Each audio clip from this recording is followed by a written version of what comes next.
presença da pesquisadora Carla Orlandino, que é professora titular da Faculdade de Farmácia da UFRJ, doutora em Ciências Farmacêuticas e também farmacêutico homeopata. Temos também a honra de ter a presença do pesquisador Dr. Ubiratã Adler, que é médico homeopata, professor do Departamento de Medicina da UFSCar, líder do grupo de pesquisa do CNPq, Homeopatia e Medicina Integrativa no SUS. E também contamos com a presença da doutora Leonie Bonamin, que é médica veterinária, formada pela USP em 1987, doutora em patologia pela USP em 1995, professora de patologia da Unip desde 1991 e pesquisadora em homeopatia desde 1997, e atual presidente do GIRI, e foi presidente do GIRI entre 2002 e 2008. Então, eu gostaria de, em primeiro lugar, agradecer, né, de coração por terem aceito esse desafio, né, de estar às 8h30 da noite, depois de um dia intenso de trabalho, falando um pouquinho da experiência de vocês nesse tema tão relevante que é a pesquisa em homeopatia. Para isso, vou passar, então, a palavra para nossa querida Carla Orlandino, para que ela possa, então, fazer as suas considerações iniciais. E aí, Carla, fala um pouquinho para a gente o que é pesquisar homeopatia no Brasil. Né? Conta um pouquinho da tua experiência para a gente. Ah, bacana. Então, boa noite, pessoal. Uma alegria muito grande estar aqui com vocês. Muito obrigada, Karen, por esse convite tão querido de dividir esse momento com a Leonie e com o Ubiratã, dois ícones da pesquisa em homeopatia no Brasil e no mundo, né? E junto aqui com Iracema, que é outra estrela, né, das nossas práticas integrativas. Então, é um momento realmente de grande confraternização para a gente e muita gratidão por ter sido incluída nesse bate-papo nosso, né? Então, eu sou farmacêutica homeopata, né, como a Karen falou, né, e desde 2004 trabalho na Universidade Federal do Rio de Janeiro diferentes projetos de pesquisa com homeopatia. Então, já formamos alguns mestres e doutores, né, dentro das ciências farmacêuticas, que é o programa onde a gente está incluído, né, onde a homeopatia foi inserida. E trabalhar com homeopatia não é um tema fácil, não é fácil nem no Brasil e não é fácil também em geral no mundo, né? Por quê? Porque a homeopatia ainda é muito recente, né, do ponto de vista da pesquisa, né? Então, a homeopatia foi criada em 1796 e de lá para cá ela vem sendo discutida através de diferentes modelos. E, de fato, a gente tem muitas questões ainda relacionadas aos mecanismos de ação do medicamento homeopático, né? O que acontece com ele após a dinamização, né? Que é a grande diferença aí do processo farmacotécnico de preparação do medicamento, né? Então, que propriedades essas substâncias adquirem após a dinamização e como, então, trazer isso, usar os modelos que a gente conhece e discutir isso à luz da ciência atual, né? Então, vira e mexe, a gente observa, né, modelos controversos, modelos em que a gente não obtém exatamente a mesma reprodutibilidade e, por vezes, por questões metodológicas que diferenciam os experimentos entre si.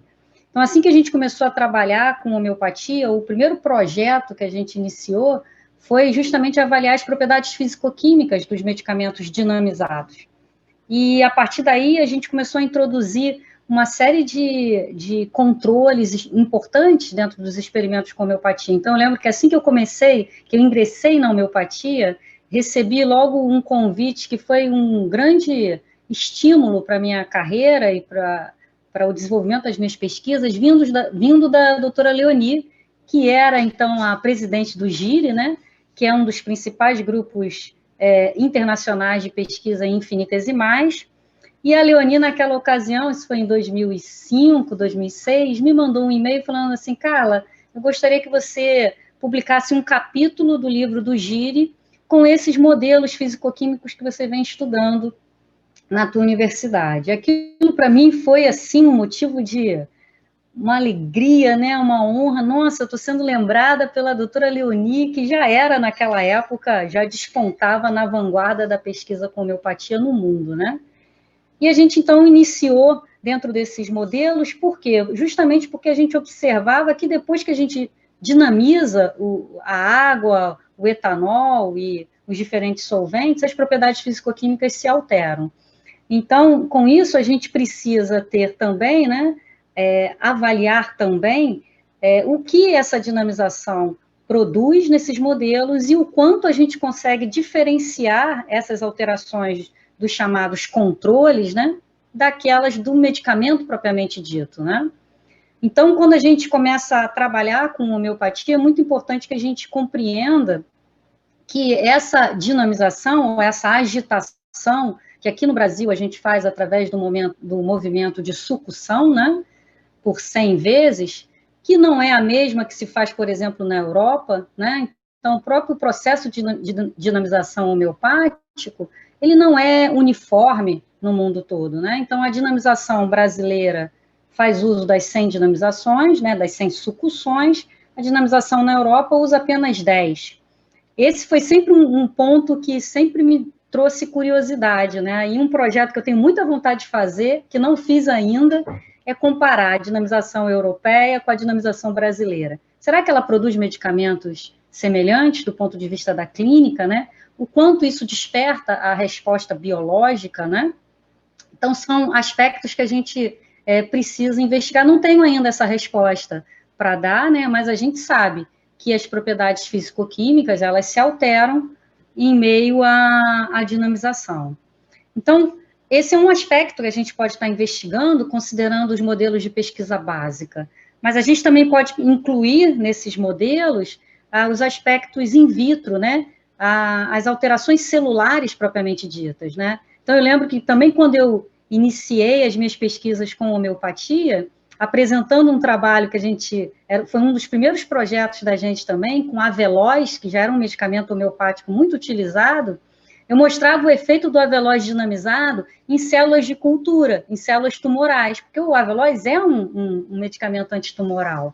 E me lembro também, como se fosse hoje, a primeira pergunta que eu recebi de um médico homeopata muito famoso, cujos livros eu devorava já desde o começo, e ele me pergunta assim, mas e o miasma da célula, Carla? Como você vai estudar o miasma na célula nos seus modelos in vitro? Essa pesquisa não vai te levar a lugar nenhum, porque a homeopatia ela precisa do sistema complexo, ela envolve uma resposta muito orquestrada, e trabalhar só com a cultura de célula é um modelo muito frágil, que não vai te trazer as respostas que a gente precisa. Então, a gente ia amadurecendo, né, nessas questões, e eu falei assim, não, será?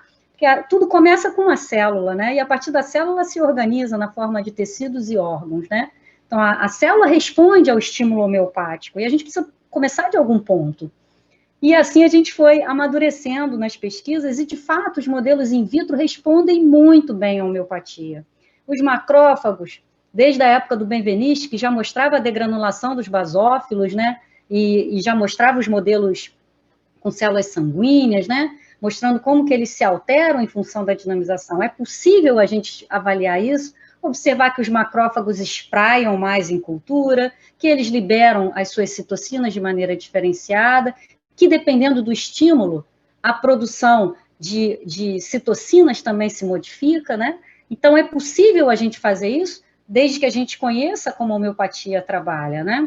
E, a partir daí, a gente extrapola para os mecanismos ou para os modelos mais complexos. Então, eu tenho um projeto que eu costumo brincar que foi barba, cabelo e bigode, que a gente fala, né? Então, a gente iniciou com um modelo in vitro, onde a gente, então, desenvolveu um nosódio a partir de influenza A, que era o vírus H3N2. Estudamos os efeitos desse medicamento, desse nosódio, na 30CH, em modelo de cultura de célula. foi o mestrado da professora Camila. Mostramos que os macrófagos liberavam mais ou menos citocinas em função dos estímulos que a gente oferecia in vitro. Evoluímos esse modelo para modelos em animais, conduzido pela doutora Leoni, que nos orientou nessa pesquisa, mostrando que os animais também respondiam ao estímulo homeopático produzido por esse nosódio, e chegamos no modelo in vivo em crianças, né? Então, a proposta desse projeto era justamente provar, quando a gente chegou lá no ensaio clínico, que foi do tipo duplo cego, randomizado, placebo controlado, era justamente comprovar a hipótese de que o medicamento homeopático, de que esse medicamento desenvolvido lá por nós, no nosso laboratório, na tese da Camila, era capaz de produzir uma resposta onde as crianças se tornariam menos suscetíveis a gripes e infecções respiratórias agudas.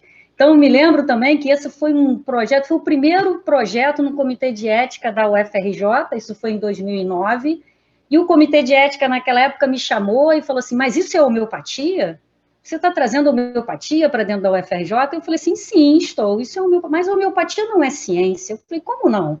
E mostrei todos os artigos, todas as produções que existiam com homeopatia, mas qual a sua hipótese? Olha, a minha hipótese é essa, e mostrei o que acontecia in vitro, com macrófagos, mostrei que os animais respondiam, então se funciona in vitro, funciona em animais, é muito provável que funcione nas crianças, e na época não existia vacinação para gripe A, não havia o que ser feito para gripe A, e o Comitê de Ética falou, realmente, se você não fizer nada e fizer a homeopatia, você não vai estar sendo antiética, né? Porque não existe nada para prevenir a gripe em crianças. Eu falei, isso.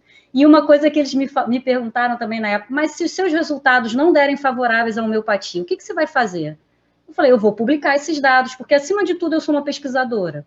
Eu sou isenta de opinião. Na verdade, eu tenho uma hipótese e vou tentar confirmar isso através dos ensaios, e eu tenho um background que me leva a crer que isso vai funcionar em vivo. E assim a gente fez, com 600 crianças dentro do Estratégia de Saúde da Família, foi um grande desafio na minha carreira, e no final nós chegamos então à conclusão de que, de fato, os medicamentos homeopáticos preveniam em até 3 vezes o aparecimento dos sintomas de gripe e doenças respiratórias agudas em crianças. E eu me lembro que a defesa da Camila aconteceu no dia que a OMS decretou a pandemia da gripe A. E a banca, naquela ocasião, falou assim, nossa, mas vocês foram visionários. Como vocês puderam imaginar que um medicamento homeopático para gripe pudesse acontecer dessa forma? E que hoje você falou assim, não, visionário nada, foi a maior sorte, foi uma cagada, porque eu nunca ia pensar que isso ia acontecer. Na verdade, a gente tinha uma hipótese, mas eu não pensava que ia acontecer uma pandemia da gripe A, né? Em plena... agora a gente sabia da pandemia da gripe espanhola, eu me lembro quando a gente começou esse projeto, a própria banca falou assim, mas estudar gripe, uma doença tão bobinha, né? Será que ela tem mesmo importância? E a gente falou, não, mas é um modelo muito importante para a gente iniciar, já se conhece muito, então é interessante, e assim a gente avançou. Então, no auge da gripe A, da pandemia da gripe A, a gente estava mostrando esse efeito, tanto que esse trabalho da Camila é um dos trabalhos mais citados da gente na literatura.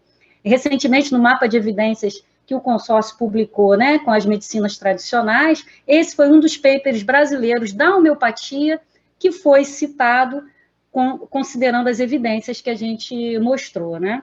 Então, com isso, a gente começou a evoluir no sentido de que é possível, sim, a gente desenvolver pesquisa básica e ensaios clínicos também com homeopatia, desde que a gente construa esses modelos considerando o conhecimento homeopático.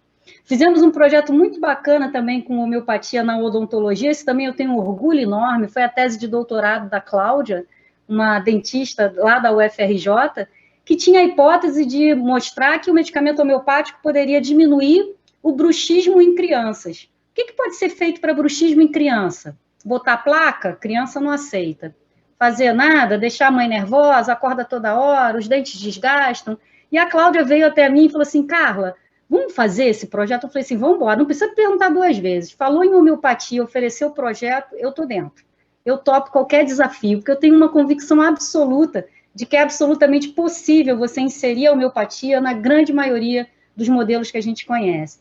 E fizemos esse projeto com 52 crianças, um ensaio clínico, crossover, randomizado, triplo cego, controlado, e no final o que que deu? Fitolaca e melissa 12CH, mostrando que os medicamentos homeopáticos diminuem o bruxismo em crianças e que podem sim ser utilizados como uma medicina integrativa no tratamento dessa doença. Então, um trabalho que a gente publicou no ano passado na Phytomedicine. Então, com isso, a gente vem construindo essas evidências, né, e trabalhando no sentido de dar visibilidade a esses trabalhos, mas, acima de tudo, de dar o status científico que a homeopatia merece e precisa ter, né? E não há outra maneira da gente fazer isso senão levando a homeopatia para dentro das universidades. Então, trazendo a homeopatia para dentro das universidades, formando recursos humanos, formando mestres e doutores envolvidos com a ciência homeopática, é assim que a gente vai conseguir avançar na busca da compreensão dos mecanismos de ação da homeopatia, né? Ainda temos muitas interrogações? Temos muitas. Muitas delas a gente não explica ainda à luz da ciência atual, não é? Mas já temos um caminho aí trilhado e uma história científica com a homeopatia belíssima. Tanto é verdade que o Brasil ocupa a posição de destaque e liderança nas pesquisas com modelos de ciência básica. O Brasil é líder nessas pesquisas, né? Então, mostrando o reconhecimento dessas pesquisas na UFRJ, na Unip, na UFPR, na UEM, em Maringá, né? E em tantas outras universidades no Brasil. E a gente começa a ser procurado por outras instituições externas, então a gente já faz parceria com o Ministério Ayush, na Índia, que é líder também em pesquisas, né, com homeopatia. Já fizemos parceria com a Universidade de Verona, coordenados também pela professora Leoni, que fez um projeto multicêntrico lindíssimo, com zinco metálico, que ela vai contar para a gente, que a gente teve a alegria de participar, né? Com a Universidade de Berna, fazendo parcerias através do uso do Viscum album, o uso homeopático do Viscum album, um projeto que agora a gente também está começando a desenvolver junto com a professora Leoni. Então, vejam como que essa questão da parceria é muito importante também, né? Por quê? Porque é através dessa união dos grupos que a gente faz crescer, de fato, a maturidade científica, porque ninguém consegue dominar todos os modelos e todas as técnicas sozinho, né? Então, a partir do momento que a gente começa a se unir e formar massa crítica e formar recursos humanos e construir modelos juntos, é assim que a homeopatia pode vir a crescer. E a gente tem mostrado isso através dessa trajetória da gente de parcerias, tanto no Brasil quanto fora, né? Então, assim, eu acho que é basicamente isso. Não sei se eu falo mais alguma coisa, se eu já passei do meu tempo, me controla aí, Karen. Se você Não, quer mais algum... Tá tranquilo, Carla. Então, eu vou passar um pouquinho agora a palavra para a Leoni, e depois a gente volta contigo, porque assim, é apaixonante ouvir a Carla falar, né? Eu fico, sempre que ela fala, ela contagia a gente, né? Ela, como diz a Leoni, ela fala primeiro porque ela vai contagiando todo mundo, e é verdade. Eu sou testemunha de que a Carla aceita desafios, né? Ela aceita muitos desafios, a gente convida ela para tudo e ela sempre está pronta para dizer um sim. E dizer que, assim, pesquisa, e quando nos questionam sobre a questão de que a homeopatia não é científica e os comitês questionam isso, a gente entende que, então vamos pesquisar? Por que não, né? Se vocês, vamos provar que isso não funciona. Então vamos pesquisar, é isso aí. Leoni, querida, sua vez. Bom, então boa noite para todo mundo, né? Mais uma vez, obrigada, Karen, pelo convite, né? Pela oportunidade de poder falar um pouquinho aqui sobre essa nossa experiência, né? Em relação à pesquisa homeopatia, sobretudo pesquisa básica, né? Em homeopatia. E, enfim, pegando um pouco carona, né? Na história que a Carla contou, que acho que a minha história mais ou menos cruza um pouco com a dela, né? Talvez eu tenha começado um pouquinho antes, né? Mas o movimento foi muito parecido, né? Então, assim, bom, o meu primeiro contato com homeopatia foi em 1983. Eu estava no primeiro ano de faculdade, na verdade, assim, primeiro mês de faculdade, era caloura ainda, né?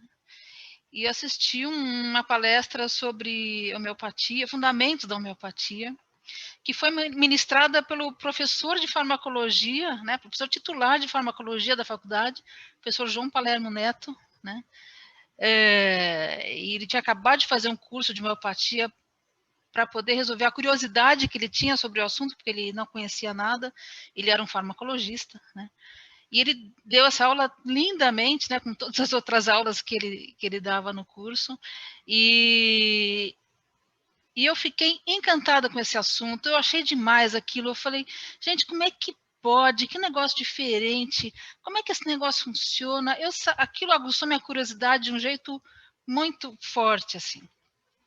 Eu lembro que eu saí da aula e aí eu encontrei meus pais, eu falei assim, olha, eu já sei o que eu vou fazer dentro da veterinária. É isso que eu quero, é isso que eu quero. E aí eles falaram, não, calma, você mal começou o curso, tem muita coisa para aprender ainda, tem que ver, tá, pá, pá, pá. E aí foi indo. Ao longo do curso, eu fui estudando por conta, eu passei umas férias inteiras de julho lendo o Órgão da Arte de Curar, né? Por pura curiosidade, eu queria ler aquilo, queria saber o que tinha ali, né? Depois eu fiz alguns cursos e assim foi. Terminando a faculdade, eu fui fazer o meu mestrado em patologia, doutorado em patologia com outro assunto, mas continuei com homeopatia ali em paralelo, ali sempre interessada no assunto, até que finalmente, quando estava lá no meio do doutorado, resolvi fazer meu curso de especialização em homeopatia. Terminei a especialização junto com o doutorado, praticamente entreguei uma monografia numa semana, na semana seguinte entreguei a tese, doutorado. Então, foi tudo muito paralelo e a partir daí eu comecei já a conseguir abrir um espaço, né, dentro do meu ambiente de trabalho para construir alguma linha de pesquisa em relação à homeopatia, né. Então, começamos a fazer alguns experimentos bem simples, com a ajuda de alguns colegas, né, e nessa trajetória aconteceu de eu conhecer uma pessoa absolutamente especial, que foi assim um divisor de águas, né, na minha carreira, que foi a professora Madeleine Bastide, que é professora uma farmacêutica, inclusive, né, professora de imunologia na Faculdade de Farmácia da Universidade de Montpellier I, na França, né. Então, eu já tinha uma certa afinidade com a França, com os franceses, eu tinha feito meu doutorado de sanduíche na França, com patologia, e isso também ajudou a me aproximar da professora Bastide. Ela veio dar um curso aqui em São Paulo, eu fui fazer o curso dela e ali nós nos entendemos muito bem e nos tornamos amigas, e ela me ensinou muito, muito, muito, né, sobre como raciocinar em cima dos resultados experimentais que nós tínhamos em modelos laboratoriais, né. Por que ensinar a pensar, né? Porque sendo homeopatia um processo biológico, né, uma interferência, na verdade, em um processo biológico, que ocorre de uma forma e por um mecanismo absolutamente diferente do mecanismo chave-fechadura que nós conhecemos tradicionalmente da farmacologia. É um outro caminho totalmente paralelo, né? É um outro jeito de funcionar. Isso na cabeça da professora Bastide estava muito claro, né? E na minha não muito. Então, esse contato foi muito importante, porque isso me permitiu entender melhor os resultados, me permitiu interpretar melhor os resultados experimentais, né? E isso também ajudou a ter um pouco de clareza a respeito desses caminhos paralelos, né? Então, acho que eu fui uma pessoa muito feliz de ter encontrado essa pessoa no começo do caminho. Infelizmente, ela faleceu em 2007, né? Mas ela fundou o GIRI, que é o Grupo Internacional de Pesquisa sobre Infinitesimal. Ela fundou essa primeira sociedade científica que agrega pesquisadores interessados em homeopatia e altas diluições, que trabalham com esse tipo de pesquisa, ou simplesmente se interessam por isso, né? E essa sociedade científica foi fundada na França por ela e alguns colegas em 1986. E desde então, esse grupo ele mantém reuniões anuais em que esses pesquisadores se reúnem e conversam e discutem e fazem um laboratório de ideias sobre os trabalhos experimentais e clínicos que cada um faz, estuda, enfim. Há uma grande participação de alunos, de pós-graduação, inclusive, o que é muito bom, porque isso dá um colorido interessante para os encontros, junto com pesquisadores mais sêniores e mais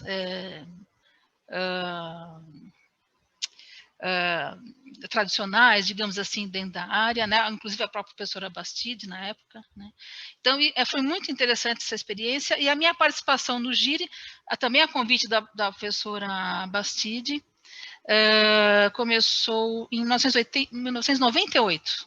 Foi a primeira vez que eu participei dessas reuniões, e também fiquei encantada, e não larguei mais até hoje, eu vou todo ano religiosamente nos encontros do GIRI, e esse ano foi virtual por conta da pandemia, inclusive o assunto foi específico sobre isso, né, sobre a pandemia. Então, esse ano foi um ano atípico, mas os encontros, a partir do ano que vem, vão retomar a ter o aspecto original, né. E é é uma experiência muito rica essa troca de ideias. E nesse meio tempo a gente tem aí a participação de alunos de iniciação científica, de pós-graduação, mestrado, doutorado e pós-doutorado, né? Todos meus alunos trabalham com modelos que envolvem homeopatia, outras diluições, em diferentes pontos de vista, né? No início eu comecei trabalhando com modelos animais, depois também passei a trabalhar com modelos in vitro, e agora a gente tem focado mais em modelos alternativos, né? Pensando na questão da bioética, em modelos alternativos de laboratório, e também está começando uma linha de homeopatia na saúde ambiental, né? Principalmente pensando na questão da agrohomeopatia e também no manejo, né, de ambientes naturais, e o quanto a homeopatia e outras religiões podem ajudar a resolver uma série de problemas que nós temos em termos ambientais, né? Então, é uma linha muito nova, né, que está começando agora. Então, a gente foi progredindo nos modelos experimentais na medida em que o tempo foi passando e a gente foi descobrindo mais coisas. E os mecanismos de ação da homeopatia, eles não são totalmente conhecidos, mas nós temos dicas importantes que foram desenvolvidas ao longo dessas 3 décadas de pesquisa em homeopatia, né? Assim, a pesquisa começou nos anos 80, né? A homeopatia como ideia, né? Como sistema médico, começou no finalzinho do século XVIII, com o Hahnemann, mas a pesquisa em homeopatia começou nos anos 80, é muito recente. Tem um número pequeno de pesquisadores no mundo que se dedica a isso, ainda um número pequeno, mas a gente gostaria realmente que fosse um número bem maior, e vai ser maior, né? À medida que as coisas vão evoluindo. Enfim, a gente foi trabalhando em cima desses modelos, um após o outro. Naturalmente, as coisas foram se modificando, a gente foi tendo novas ideias, os alunos muitas vezes trazem novas ideias, a gente vai fazendo os desenhos experimentais e vai testando, e vai publicando, a gente vai evoluindo nesse caminho. Então, o que acontece em termos biológicos hoje está mais ou menos claro, né? Então, o direcionamento da sinalização intracelular, por exemplo, ela muda de acordo com o estímulo homeopático que você coloca ali, junto com o desafio que aquela célula está sofrendo, né? Então, você põe uma cultura de macrófagos, desafia com determinado parasita, uma bactéria, ou uma substância bacteriana, de origem bacteriana, por exemplo, e trata esses macrófagos com diferentes medicamentos e potências homeopáticas, a gente vê caminhos diferentes que essas células podem tomar. E esses caminhos, muitas vezes, nos ajudam a entender o que acontece na clínica, né? Então, a gente consegue fazer uma associação bem detalhada hoje entre o que a gente vê no laboratório e o que a gente vê na clínica, né? E, em paralelo, a partir de 2010, principalmente, surgiu assim no mundo uma iniciativa forte para se entender o mecanismo do ponto de vista físico-químico do medicamento, né? E aí a Carla tem também contribuído muito nessa abordagem, né? E a gente tem tido alguns colegas que têm se dedicado a isso, né? O outro destaque também, o professor Stephen Cartwright, que desenvolveu um método muito interessante para se estudar as potências homeopáticas, com bastante grau de reprodutibilidade, né, desses experimentos. Então, a gente vai entendendo aos poucos o que acontece na sucção. Então, quando você faz a diluição e agita o líquido, né, até muito pouco tempo atrás, se imaginava que não tinha... Você agita um líquido para homogeneizar um soluto, né? Você põe lá uma substância para fazer uma solução e você agita para homogeneizar aquela solução. E aí, de uns 10 anos para cá, a gente começou a ver que não é só isso, não. Quando a gente faz essa agitação intensa e ritmada, que é o caso da sucção, muitos eventos físico-químicos ocorrem dentro daquele líquido, né? Principalmente se ele for um líquido polar e mais claramente ainda se for água, ou solução hidrocórica, alguma solução que contém água, né? Mas não obrigatoriamente. Mas os líquidos polares são importantes para deflagrar esse mecanismo. Então, a gente consegue ver a formação de nanobolhas, a formação de nanopartículas, a agregação de nanopartículas que estão em suspensão. A gente consegue observar também que a produção de muitos radicais a partir da lise da própria água, em pequeno grau, mas existem já trabalhos na literatura mostrando isso, né? E uma modificação no equilíbrio de cargas, né? Nos padrões de cargas entre as moléculas de água que se agregam formando mosaicos, né? E esses mosaicos podem mudar de figura e mudar o balanço de cargas em função dessa organização. Então, é como se a cada potência específica homeopática, em função da substância de partida, em função da potência em si, ou, né, do nível de dinamização que você produz, você tem diferentes padrões de organização daquele líquido, de organização da carga daquele líquido, e que a gente tem métodos que a gente pode identificar isso, né?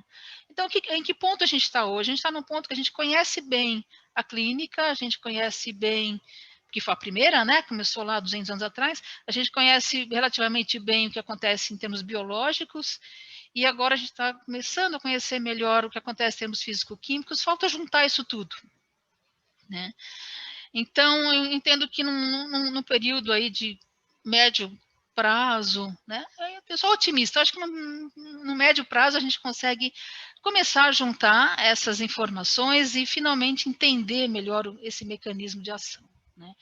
E eu entendo que esse mecanismo de ação é um divisor de águas, porque ele, entendendo como funciona, vai ficar muito mais fácil as pessoas que estranham a homeopatia entenderem que, de fato, é uma ciência como qualquer outra ciência.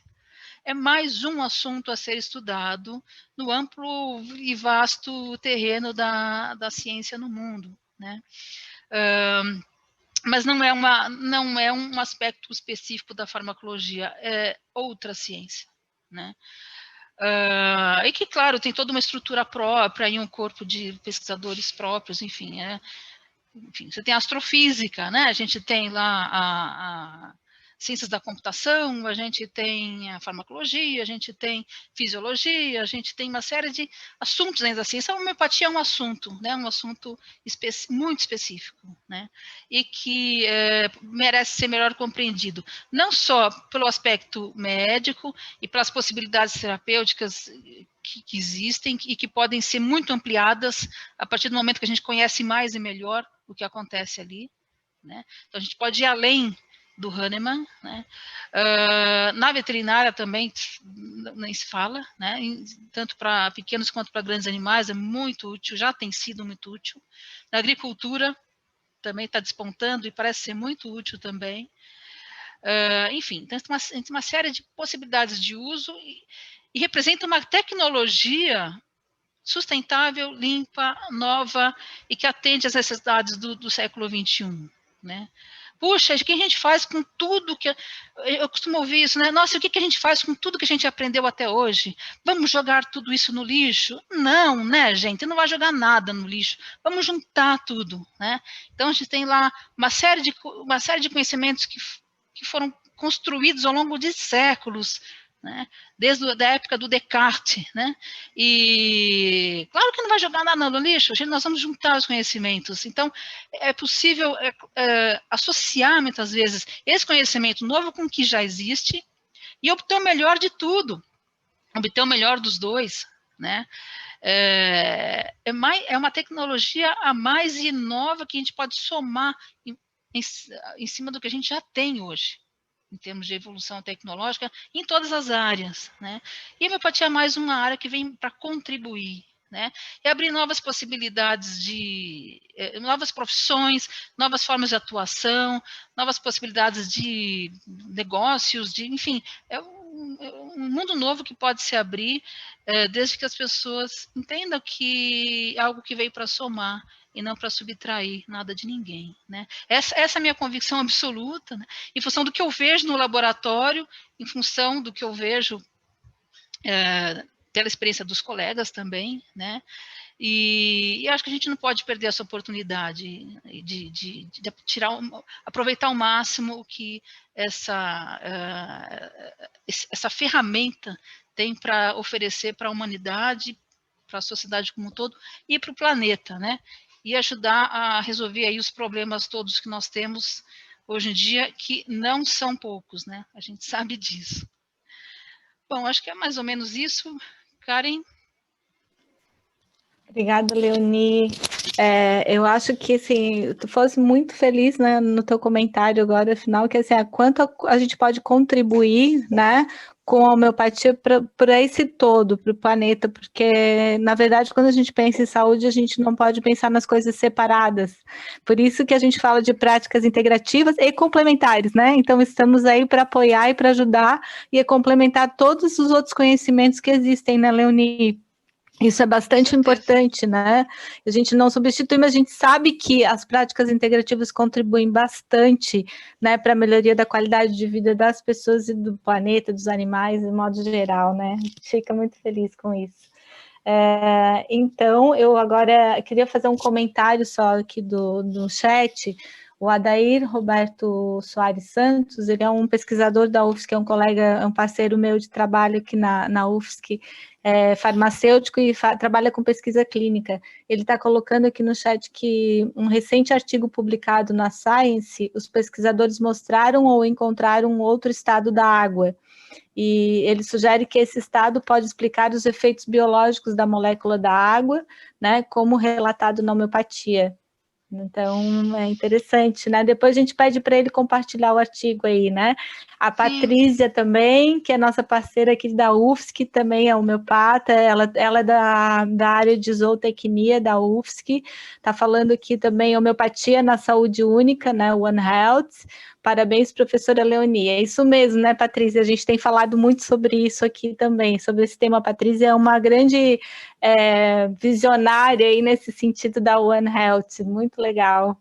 Que bom que eles estão aí. Fala, Leoni. Karen, só uma observação aqui. Poxa, Daí, obrigada pelo seu retorno. A gente gostaria, sim, de ter o link desse artigo, né? Eu acho que ele está se referindo ao outro estado da água, seria o quarto estado da água, que é aquela descoberta do Gerald Pollack, que ele chama de easy water, né? Ou zona de exclusão da água, né? E que pode ajudar, sim, muito a entender. É uma das coisas que acontece durante a sucção, a formação dessas easy waters, e é mais um elemento aí para a gente ajudar a entender. Aliás, ele é uma excelente pessoa, né, o Gerald Pollack. Mas se puder mandar para a gente aí, Adair, o artigo, a gente vai ficar bem feliz. Nós vamos pedir, sim. Então, eu vou passar agora a palavra para o Biratã. Obrigada, Leoni. Depois a gente volta contigo ainda. Tem mais. Boa noite, muito obrigado, Karen. Uma honra aqui estar com a Carla, com a Leoni. E eu fico até envergonhado, né? Porque a ciência básica ela está anos-luz na frente da pesquisa clínica. E então eu vou aqui modestamente fazer alguns comentários. Gostaria de colocar uma pequena retrospectiva histórica aqui. E daí a gente pode conversar um pouquinho mais, né? Então eu vou pedir licença para apresentar aqui uma colinha que eu trouxe.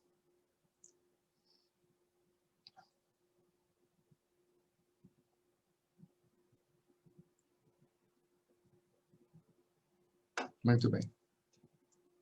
Vocês estão vendo, imagino, né? Então, eu sou o Biratan Adler, sou docente da UFSCar, tem aqui o meu e-mail se alguém quiser fazer contato. E eu queria lembrar, né, que essa história toda começou com o velho e bom Samuel, e eu tive aqui a curiosidade de buscar uma frase dele que diz assim: a razão sem ajuda nada pode saber por si, a priori. Não pode, só por si, estabelecer conceitos sobre a natureza das coisas, sobre causa e efeito. Toda e qualquer de suas conclusões deve sempre se basear em evidências palpáveis, em fatos e experiências, se quiser extrair a verdade. Então, vejam só, esta é uma afirmação do Hahnemann, da segunda edição do órgão. Como nós sabemos, o órgão teve 6, esta aqui então é de 1818, época em que o Hahnemann dava aula em Leipzig. E não é um prenúncio da medicina baseada em evidências. Ele nos alerta, já nesse texto do órgão, que o desvio desse caminho das evidências levaria ao perigoso caminho das fantasias e das ilusões.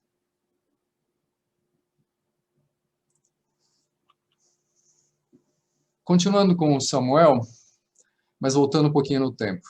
Lá nós estávamos em 1818, ele tinha 63 anos. Vamos voltar no tempo pré-homeopatia, quando ele aqui tinha 31 anos, e escreveu um tratado sobre o envenenamento por arsênico. Por que eu gostaria de chamar a atenção nesse tratado? Porque às vezes a gente se esquece de colocar a pessoa Hahnemann e o ponto fora da curva que ele representa na história da medicina, e talvez até da própria ciência. Porque a gente está falando hoje de diluição e de animização por causa dele, não é? Graças às observações dele.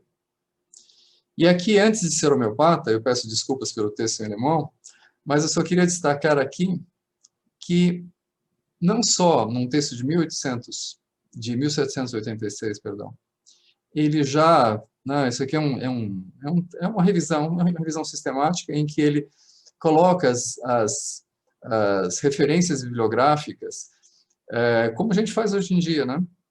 Com volume, página, etc., né? E as páginas, inclusive, a página 357, 361, mostrando que, numa época em que os médicos, de uma maneira geral, né, da medicina chamada convencional, estavam, né, apegados a teorias, a sistemas, ele já tinha um envolvimento com uma ciência de maneira muito precursora daquilo que a gente faz hoje. Inclusive, nesse tratado de envenenamento por arsênico, ele defende a ideia de que o arsênico não pode ser usado como remédio, porque ele era usado como remédio na época dele. E que ele tinha um efeito cumulativo e que poderia levar a uma intoxicação e ao envenenamento, né, a médio e longo prazo, mesmo que não criasse um envenenamento agudo. E ele defende essa tese por vários argumentos no texto, e um deles aqui, que na época provavelmente se achava que havia sintomas gastrointestinais muito importantes. Então, ele aqui nessa observação, ele diz que tem aqui uma garota de 6 anos que acabou morrendo por ingestão de arsênico, e sem nenhum sintoma gastrointestinal e tal. E a seguir, ele diz que ele matou um pequeno cão com 2 dracmas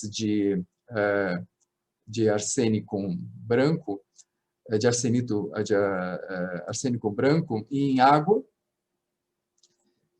diluído em água, e o cachorro morreu em meia hora, 2 dracmas são 4 gramas, então é uma dose super fatal para um cachorro pequeno. E sem alterações na mucosa gastrointestinal.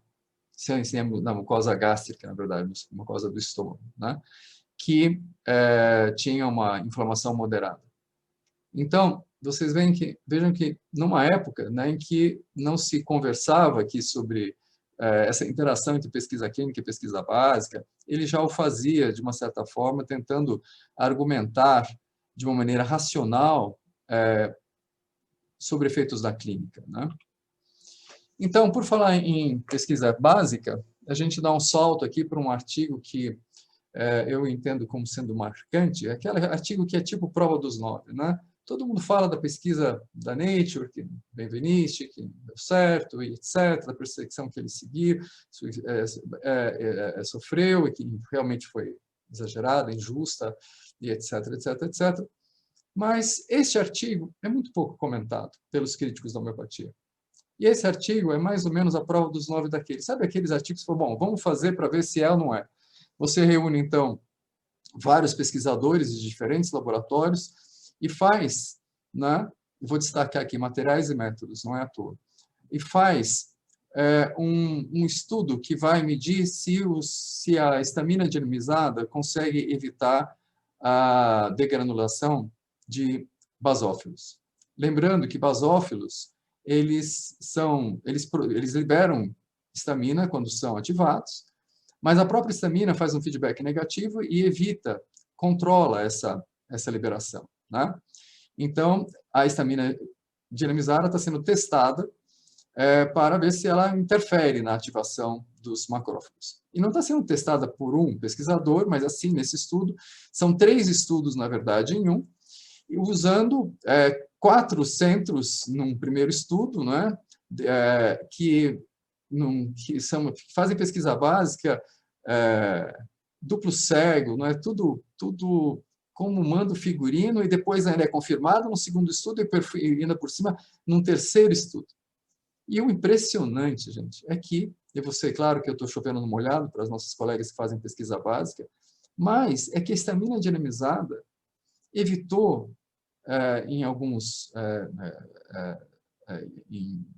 concentrações, em algumas diluições, né, a expressão dos receptores, né, desse CD63, evitou a liberação, a degranulação dos basófilos, isso confirmado duplo cego em diversos laboratórios, em várias fases do estudo, em várias fases desse estudo, né, e em laboratórios de diversas partes da Europa.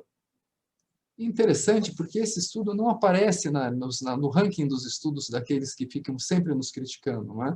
Criticando a homeopatia por falta de evidência. Está aqui um estudo para ser analisado com isenção, não é? Eu acho que isso seria justo se a gente pedisse uma análise um pouco mais isenta e menos inquisitória. Por falar em materiais e métodos, o que nós temos aí esse é nosso desafio na clínica.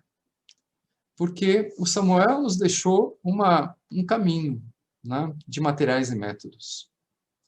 E ele trabalhou muito, ele trabalhou mais de 40 anos para desenvolver esse sistema terapêutico que vai além de simplesmente a gente identificar um medicamento que é semelhante a um determinado quadro clínico que a gente deseja tratar, né? Esse método, ele envolve farmacotécnica e a farmacotécnica aplicada, ajustada posologicamente, né? Ele é totalmente integrado. E ele foi desenvolvido, então, durante, como eu disse, 40 anos, desde que ele começou a dinamizar, porque vocês imaginam lá um sujeito começando a dinamizar, e aí eu faço o quê? Eu começo a ver que os remédios têm efeitos de maneira ultra diluídos desde que eu o succione, enfim. Só que isso causava reações desagradáveis, isso causava problemas, papapá, enfim. Ele foi trabalhando esse método clínico farmacêutico, ou melhor, farmacêutico e clínico, porque começa na farmácia, né, para tentar observar qual é o resultado clínico. E aqui está uma cópia vamos dizer assim, de uma última fase dele, dos diários clínicos do Hahnemann, em que ele experimentou o que nós hoje chamamos de potência 50 milesimais. Então, vocês podem ver aqui o número 1, o número 2 e o número 3, dado por um determinado paciente, algumas semanas depois de cada dose, e intercalado por este símbolozinho aqui, que é placebo. ele dava, então, placebo entre as doses para avaliar como o paciente respondia, né? Claro, era um placebo simples, cego, só o paciente não sabia que estava tomando placebo, não tinha comitê de ética, sim, mas era o que ele podia, né? Naquela época ele estava 1 milhão de anos-luz avançado em relação ao que se fazia no tempo dele. Então, todas as observações dele, desde o tempo em que ele diluía de 1 para 100, não é? Foram feitas sempre testando paciente a paciente, caso a caso, comparando cada caso com placebo, etc, etc, aumentando o número de sucções, diluindo, papapá. Então, na opinião dele, né, aquela pergunta que a Carla fez, será que tem diferença? A centesimal, aquela dinamização que é feita de 1 para 100, é feita de um jeito no Brasil, é feita de outro jeito na França, na Europa. Será que isso não faz diferença? Alguns produtos, algumas substâncias são trituradas, outras não são trituradas. Como é que é isso? Né? Como é que a gente vai organizar essa confusão? Ele o fez ao desenvolver esse método que nós chamamos de 50 milesimal, ele não chamava assim, né? Ele acabou chamando de meu melhor método mais aperfeiçoado, mas esse método permite uma padronização internacional. Se ele for bem feito, está lá tudo descrito. Desde a intensidade da trituração, até o número de sucções, a intensidade da sucção, ele está farmacologicamente descrito tão bem quanto um sujeito com a genialidade dele poderia descrever no tempo dele. Né? Diferente dos diferentes métodos de preparação centesimal que foram legados por ele, e deram origem a diversas escolas no mundo inteiro, mas que hoje são confusos do ponto de vista da clínica. Então, nós comparamos isso em 92 a primeira vez, em 2004 a segunda vez, fizemos com a doutora Marilis um estudo sobre como é que são as farmacotécnicas, as farmacopeias e livros técnicos no mundo, né? E não há padronização mesmo, né? Se fizemos em 92, fizemos em 2004, fizemos aqui, hoje não vai haver. Então, o caminho da clínica é um pouco mais complicado do que o caminho da ciência básica. Porque, sim, a ciência básica pode apontar estratégias pontuais para a clínica, mas quando nós estamos falando principalmente no tratamento das doenças crônicas, nós temos um super desafio que o Hahnemann logo percebeu. Né? E aí vem a homeopatia clássica, e aí vem a homeopatia individualizada, que vai escolher um medicamento para cada caso, não é? Que hoje também mostra como ele foi precursor da medicina individualizada para cada paciente, né? Mas ele requer uma padronização, ele requer aquilo que a gente falou no começo, materiais e métodos. Então, o caminho da pesquisa, como que ele vai evoluir na pesquisa clínica se eu não tiver uma padronização na clínica? Eu não estou sugerindo que a gente padronize todo mundo de acordo com o método de Hahnemann, de jeito nenhum, mas que cada um procure, que tiver interesse de fazer uma clínica organizada, e principalmente aquilo que a Carla falou, reprodutível, que possa padronizar, porque se cada um faz de um jeito, como é que a gente pode padronizar? Como é que a gente pode reproduzir? Né? Então, esse nosso esforço nesses últimos 30 anos, esse estudo foi publicado há 10 anos atrás, né? Mostrou que, olha, desde a questão dos medicamentos, a produção dos medicamentos, havia no Brasil um problema que era um problema com a padronização dos globos que eram usados para a preparação da 50 milesimal. E eles não são usados apenas para administrar o remédio, né? Na 50 milesimal eles fazem parte da diluição, eles são cofatores da diluição. Então, era super importante a gente conseguir esses globos. Isso aqui demorou anos para a gente conseguir, né? Esse padrão de globos, graças aos esforços da doutora Marilis. Então, fica aqui as seguintes questões que eu gostaria de levantar para vocês. Né? Homeopatia baseada em evidências, né? Quando a gente fala em pesquisa clínica, etc. Por quê? Né? Por quê? Qual é a causa? Qual é o motivo? Né? Bom, o Hahnemann falou que devia ser, mas eu não acredito no Hahnemann. Enfim, posso não acreditar, ele era uma pessoa, né? Porque hoje a gente está sob pressão, né? Então, se você se orienta segundo o Hahnemann, já tem um começo muito bacana. Olha, você devia se orientar baseado em evidências. No tempo dele, obviamente, você não tinha um estudo randomizado controlado. Hoje você tem. E é uma maneira de você avaliar aquilo. Para quê? Ora, se a maior parte dos homeopatas acha que está feliz com os seus métodos, se a gente vê métodos fantásticos sendo divulgados, todos maravilhosos, né? Todos curam câncer, todos curam não sei o quê, né? Então, a gente fica se perguntando, para que a gente precisa fazer pesquisa? Será que esses métodos estão baseados, será que esses resultados divulgados são baseados em evidências mesmo, como disse o Hahnemann lá atrás, 1818? Ou será que eles estão nos aproximando de caminhos perigosos da ilusão e da fantasia? Aí a gente não precisa de oposição, gente, sabe? A gente não precisa de gente para nos criticar, porque a gente já está fazendo um processo de autodestruição, né? E para quem, né?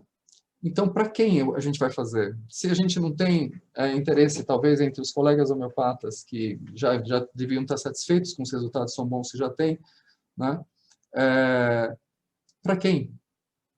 Então, eu entendo que a resposta saudável para essas perguntas, olha, eu vou fazer porque, sem evidência, eu não sei o que eu estou fazendo. Não sei se eu estou fazendo está certo ou não, né?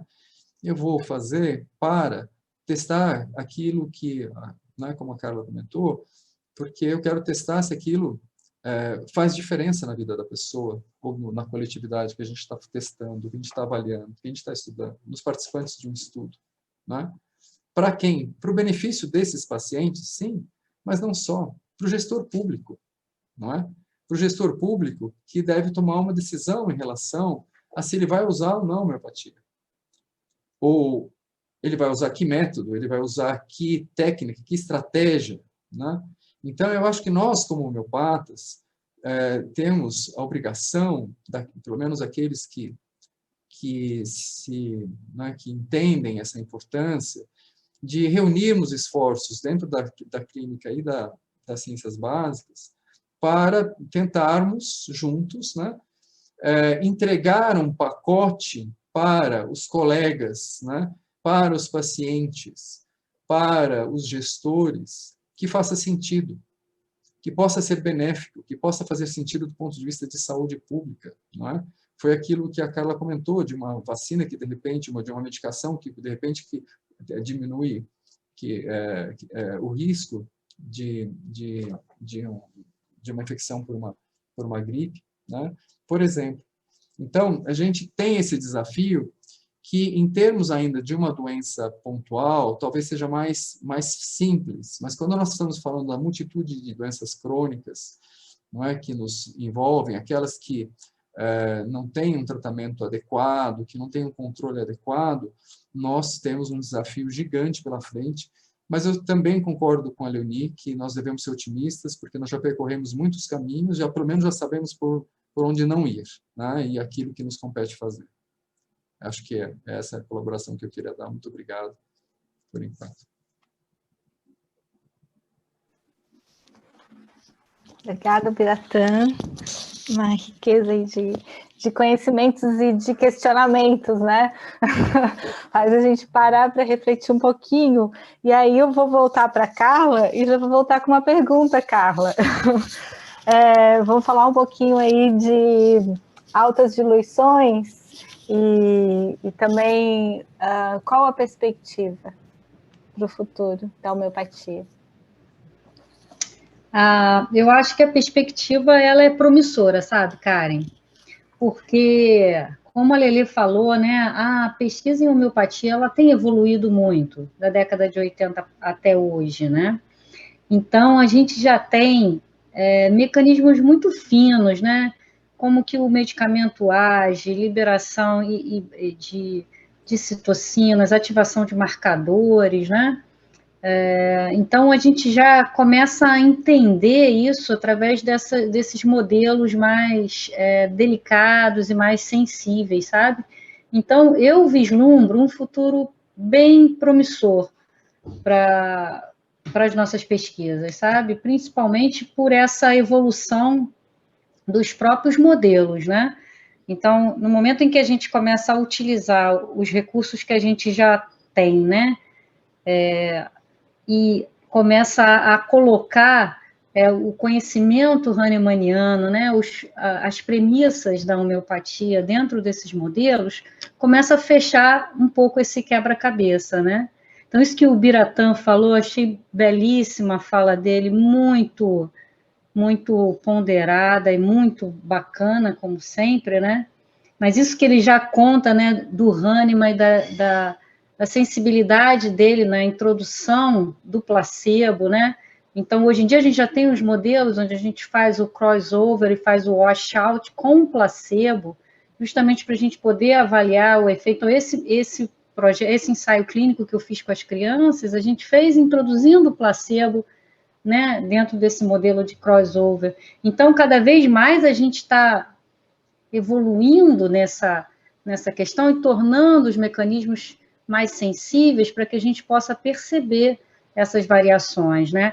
E essa rede que se forma de pesquisadores, né? Então, eu acho que a Leonie tem uma liderança muito importante, né, a partir da criação do GIRI, que é o Grupo Internacional, né, de Pesquisas Infinitesimais. Hoje em dia, a gente tem também o HRI, que é o Homeopathy Research Institute, que também é uma super instituição de pesquisa liderada pelo Alex Tournier, e grupos que vão, então, se agregando a esses grandes núcleos, né?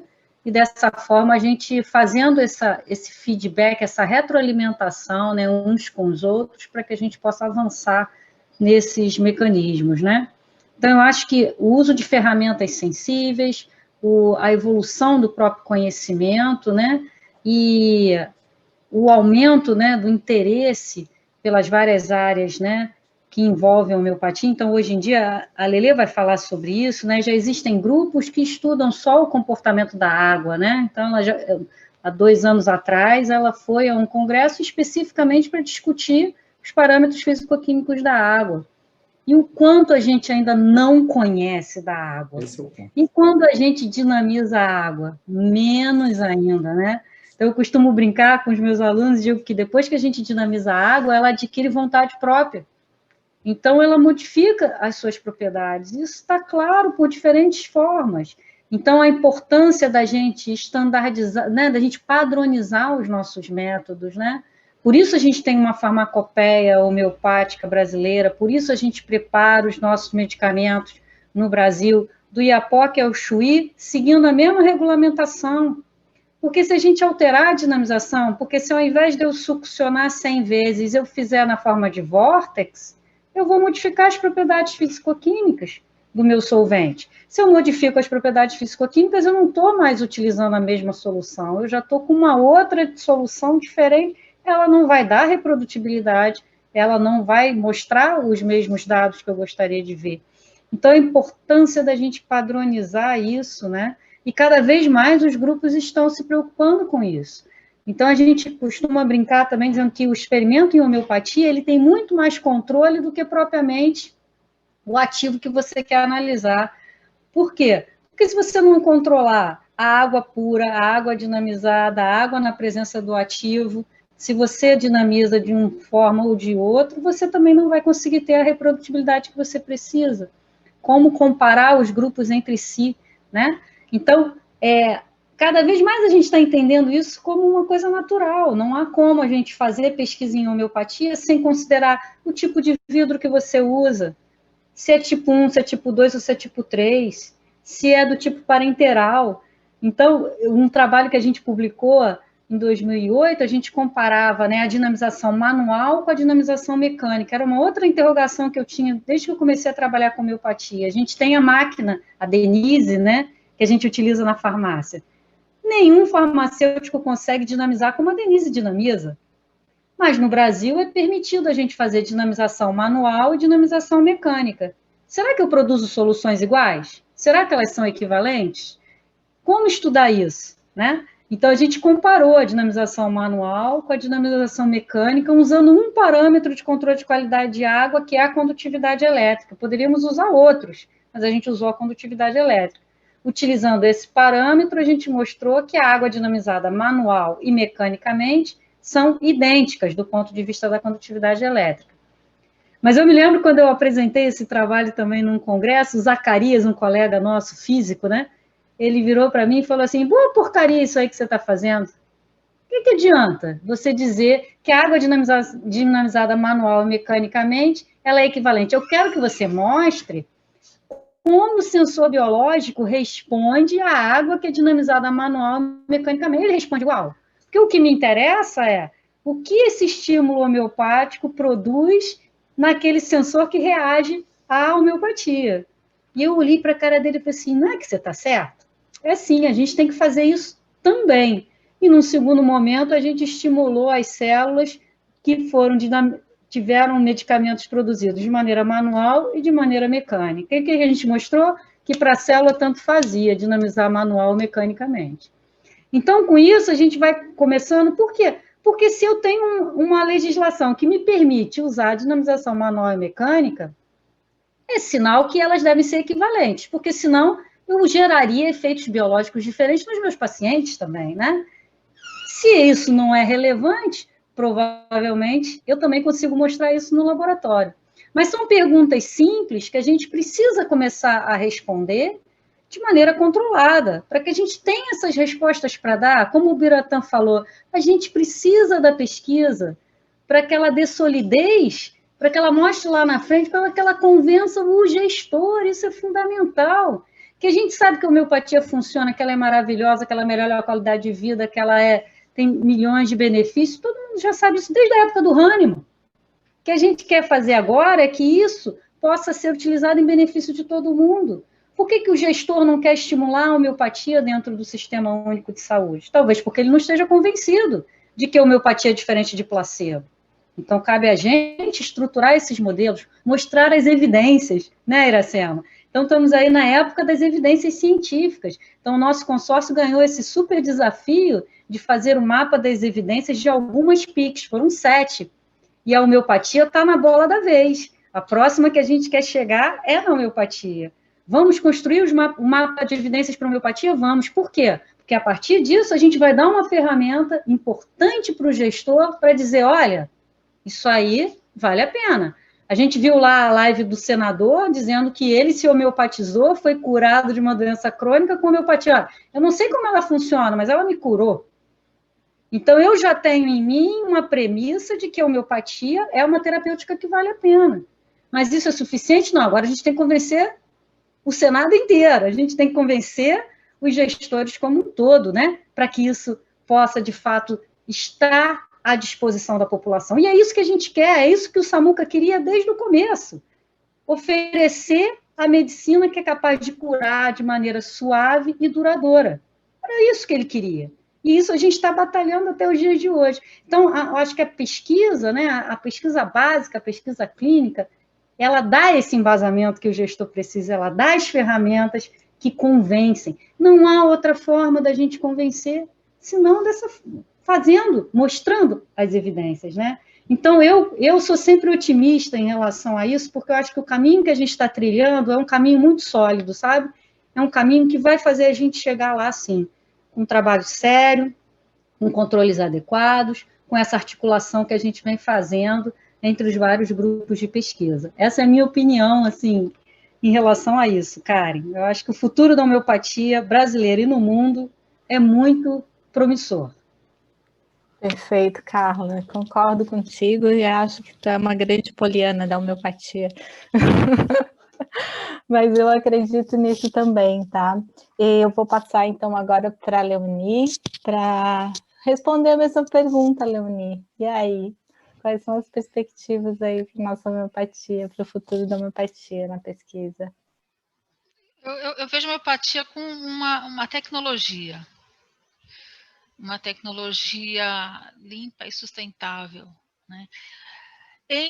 Que pode ser uma ferramenta que pode ser utilizada em várias áreas. E a medicina humana é uma delas, que é a mais tradicional, a mais antiga, que veio lá do Hahnemann, enfim, né? Mas ela pode ser utilizada em outras áreas. Eu vejo muito um futuro promissor na agricultura e no manejo do meio ambiente também, né? Mas não de forma estanque. Eu acho que a homeopatia ela tem tudo para ser um fio que liga todos os elementos da saúde única, que liga a saúde humana, animal, vegetal, do planeta, do meio ambiente, enfim, e que ela pode ajudar a botar ordem no mundo, sabe? Assim, eu tenho essa perspectiva, desde que nós saibamos como ela funciona e como usar isso do melhor jeito possível em cada uma das situações. Inclusive associando com o que já existe. Então, você tem uma série de ferramentas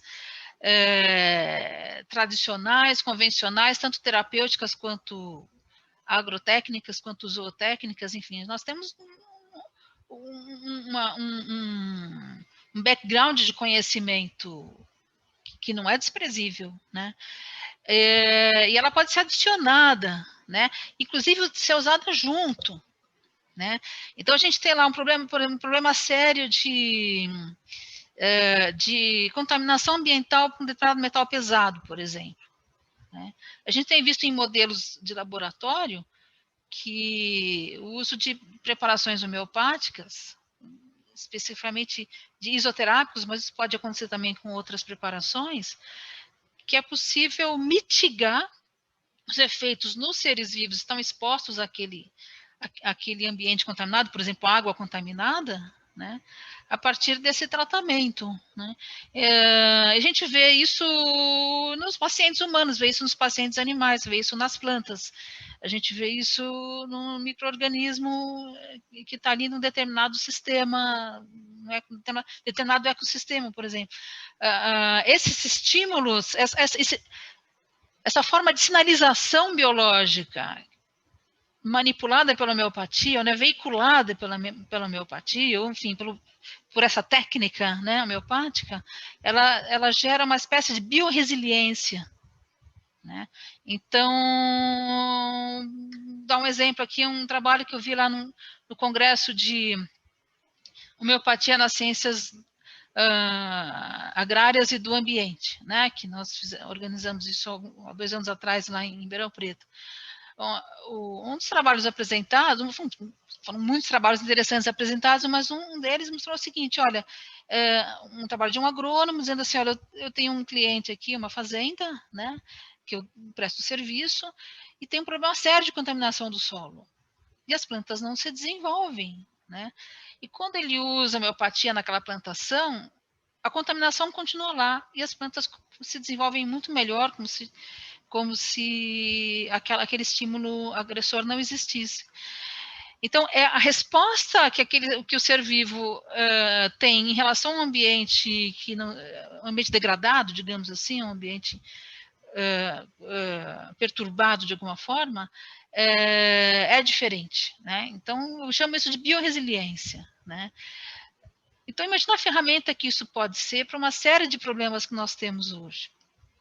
E de situações que a gente não consegue sair, né? Então, assim, não adianta...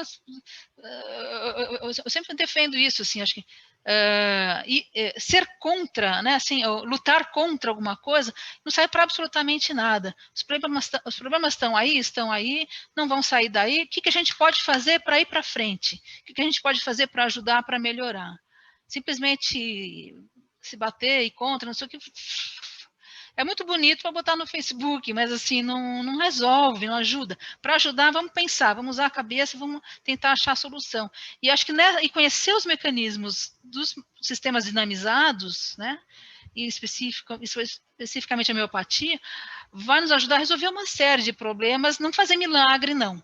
Milagre não existe, mas assim, é uma ferramenta para a gente tentar achar caminhos para coisas aparentemente sem solução, né? É uma ajuda. Claro que não dispensando todo o resto que precisa ser feito, né? Mas é mais uma ferramenta para ajudar a gente a construir um século XXI diferente. Então, assim, são muitas oportunidades. As pessoas têm que acordar um pouco para isso. Assim, olha, opa, aqui é uma coisa interessante. O que eu posso desenvolver de novo a partir desse conhecimento? Né? Então, eu realmente vejo isso como homeopatia como uma oportunidade tecnológica para a gente arrumar o século XXI. Que linda essa fala, Leonie. Eu tenho certeza que a professora Patrícia, que eu te falei há pouco da UFSC, ela deve estar vibrando com essa tua fala, que vai ao encontro do que ela tem debatido com a gente também aqui. Ela é uma pesquisadora em homeopatia também e tem essa linha de raciocínio, né, que tu estás trazendo. Que legal, bacana. A gente também tem pesquisa na agronomia aqui em Santa Catarina, com o Pedro Boff, da UDESC, que também faz um trabalho lindo na área, né, de agronomia. Excelente pesquisador, excelente. Excelente trabalho dele também, vale a pena conhecer, né? São mais pesquisadores que a gente tem que trazer mesmo para esse rol de trabalho aí, de apoio, como a Carla falou, né?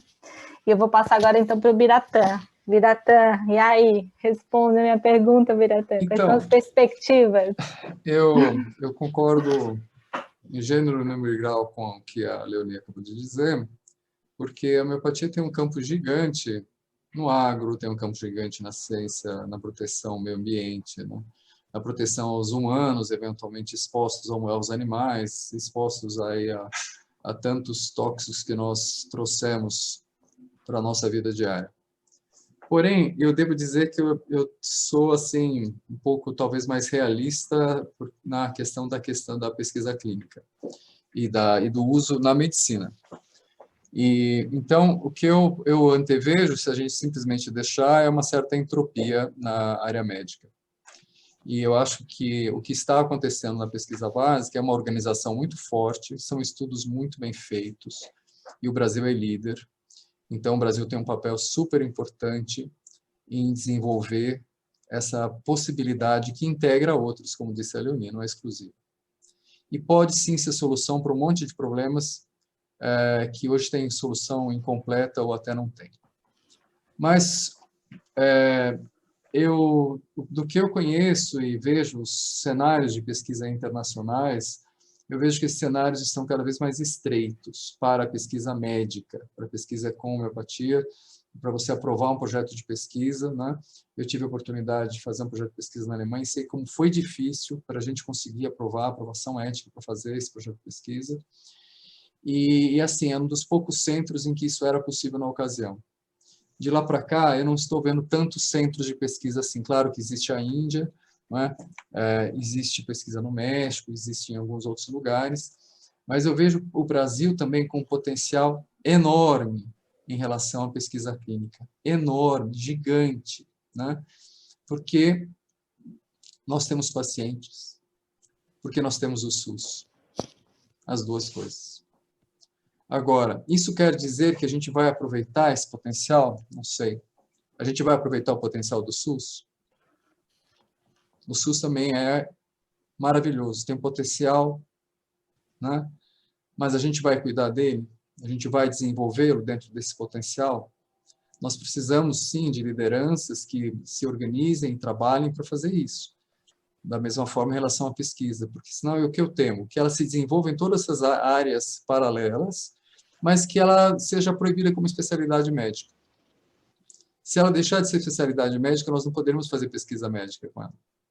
Então, tudo isso que está se falando vai ficar restrito a esses outros cenários, as outras linhas de conhecimento, não mais em humanos. Você não vai poder testar um medicamento para ver se ele desintoxica um ser humano, porque nenhum médico mais vai ser autorizado a fazê-lo. E nós estamos com uma pressão, como vocês sabem, muito grande para acontecer isso, né? Então, a ciência, ela não é exatamente neutra, como a gente gostaria ideologicamente que ela fosse, né? Ela tem seus, vamos dizer assim, seus polos inquisitórios, né? E como também tem seus polos de interesse econômico, etc. Então, eu entendo que a gente tem uma responsabilidade grande. E o Brasil é um país que concentra tanto potencial de pesquisa básica como potencial em pesquisa clínica, porque ele tem o SUS e porque a gente tem ainda aqui uma rede de pesquisa clínica organizada e séria, que existem pesquisadores sérios, existem instituições sérias, existem universidades sérias, existe metodologia de pesquisa bem conduzida. Então, é possível você fazer um estudo clínico no Brasil que seja bem feito e sério, e que seja, vamos dizer assim, que tenha o know-how para ser publicado e que não é tão simples assim em outros centros de pesquisa, outros cenários de pesquisa. Então, Eu acho que tem potencial, sim, mas muito mais aberto e desenvolvido nas ciências básicas, na agronomia também, na ciência do meio ambiente, né, do que ainda nas ciências médicas. Nós estamos, como eu disse, pés atrás, mas quem sabe, ainda chegaremos lá. É isso, Biratã, obrigada. E, pessoal, temos, assim, debate para muitas lives, né? É um assunto que realmente nos agrada demais explorar. Então, a gente sai dessa live hoje com um gostinho de quero mais, quero voltar a conversar mais sobre isso, e eu acredito que outras lives da Rede Pix vão fazer esse processo de trazer mais conhecimento nessa área que é tão apaixonante de todos, né? E eu acredito o seguinte, né, o Biratã, eu acho que o Hahnemann já fazia o N de 1, né? Quando ele fazia essas pesquisas, ele já era um pesquisador, já fazia metodologia N de 1 aí. Também concordo, Leoni, que a homeopatia é uma tecnologia, e como dizia o Merri, é uma tecnologia leve, né? E que ajuda também as pessoas a se fortalecerem. Ela é leve, mas ela é pesada no sentido de fazer com que as pessoas fiquem mais fortes, né? Que mudem. Eu acredito que a gente também, Carla, estamos chegando a modelos próprios, a gente está conseguindo olhar para a homeopatia e construir modelos próprios de pesquisa para ela, né, que era uma dificuldade que nós tínhamos antes, eu acho que agora já estamos nos encontrando, como o Biratã também falou, já sabemos onde erramos e agora, né, já estamos conseguindo ir por caminhos melhores. E eu acho que, assim, dentro da perspectiva, né, do que vocês trouxeram, a gente tem muita coisa boa para fazer ainda, né? E chamar mais pessoas é o caminho e é a possibilidade que a Rede Pix Brasil está trazendo hoje, né? De chamar todos aqueles que pesquisam para estarem juntos nessa rede. A gente quer ajudar a fazer essa comunicação, ajudar a tecer essa rede de conhecimentos. E eu sou muito grata a cada um de vocês, né, que estão aqui até essa hora dedicando de novo o seu tempo, que eu sei que eles são super, a agenda deles é super lotada, mas são pessoas maravilhosas que eu tenho um carinho especial no meu coração por cada um de vocês. Eu agradeço imensamente a oportunidade, né, e agradeço aqui a Rede Pix Brasil por ter me dado a honra de coordenar esse trabalho hoje. Muito obrigada a todos. Se vocês quiserem fazer suas considerações finais, está aberta a palavra, né? E eu agradeço demais. É isso. Alguém gostaria de falar mais alguma coisa? Então, muito obrigada. Fala aí, Carla. Só agradecer mesmo e agradecer, parabenizar. Né? Agradecer a oportunidade aí para a gente poder falar um pouquinho. Valeu, muito obrigado, gente. Muito bom mesmo. Gratidão. Beijo. Um beijo enorme. Peço que vocês fiquem um pouquinho com a gente, 1 minuto. Tá bom? Obrigada. Valeu, gente. Boa noite a todos. E todos vocês que estiveram aí, Adair, Patrícia, obrigado por estarem... Boa noite a todos.